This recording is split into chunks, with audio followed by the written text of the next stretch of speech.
Hi, Simon. It's a pleasure to have you with us today. It's very good to be with you too. So CUTS International is organizing its flagship event, the 7th Biennial Conference, on 16th and 17th of November 2021. And you are one of our esteemed speakers at the conference and somebody who has had a long-term association with CUTS International. I would like to know your views about this year's theme for the biennial, which is building blocks for an inclusive and resilient economy. Well, let me begin by saying thank you very much for the invitation to speak at the conference. It's true that I have known CUTS for many years. I think in the early years, we did a lot of work on international competition law and policy, and then I've gone off and done more things on trade and protectionism since. But our paths have crossed again, and that's very welcome.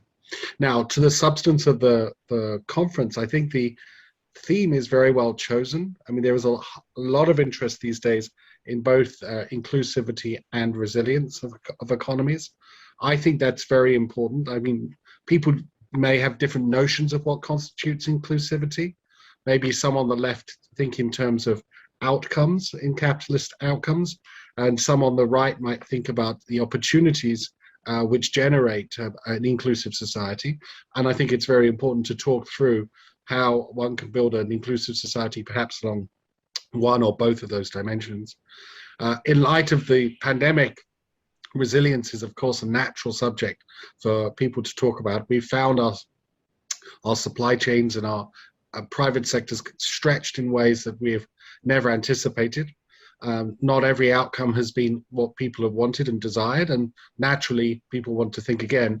I think here the thing I would caution against is throwing the baby out with the bathwater.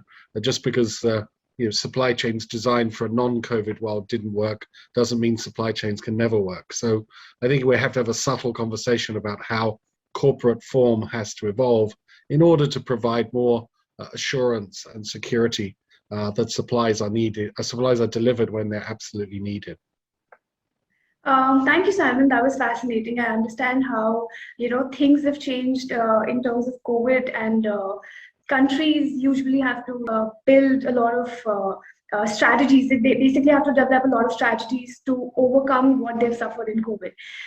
Moving on to the second question that I have is, in times of COVID, countries have severally suffered in trade, and protectionism is on rise. So how do you suggest that countries can build in a sense that they move towards multilateralism? More so, civil societies can help in moving towards the agenda and the goal.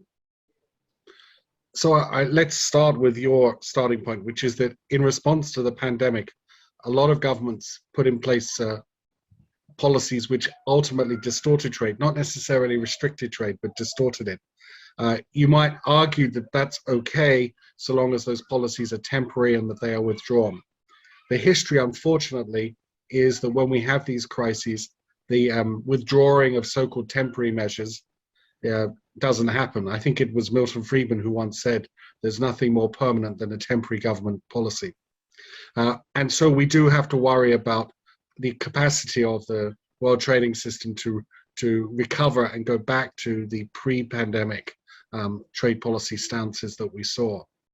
Now that concern is on top of a long-standing worry that governments have lost the knack of cooperating on trade policy, especially in the multilateral fora. And I think that's a long-standing concern, and one which the new Director General of the WTO has sought to address. And I think many of us wish her well. I think in terms of where civil society and organizations such as CUTS and individuals such as myself can contribute is in two ways, really. First, in coming up with new and constructive ideas which help point to ways in which countries can cooperate on trade again.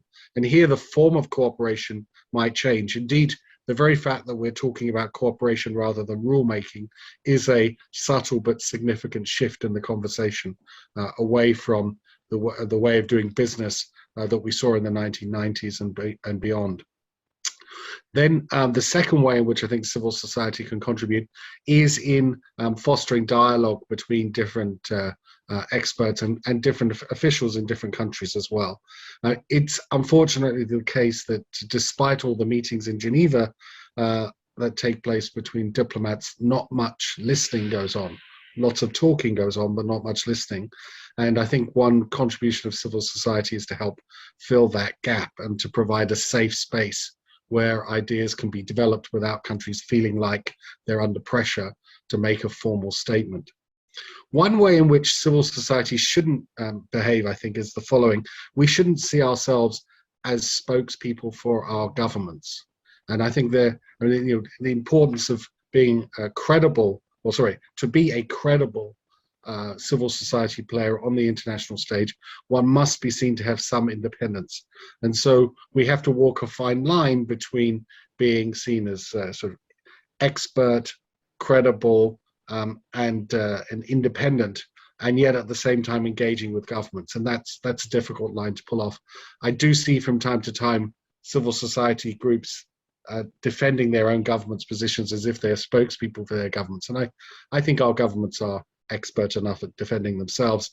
We should get along. We should be thinking much more, several steps ahead about how to revive multilateralism. Thank you, Simon. I think conversation itself is very important, at least to start with making policies and to move towards building something in future. And as you've rightly pointed out, organizations and civil societies can at least help build the conversation first, and then help in making the policies, and then move towards, building an economy which is resilient and inclusive. Thank you so much, Simon. That was very fascinating, and thank you so much for your valuable time.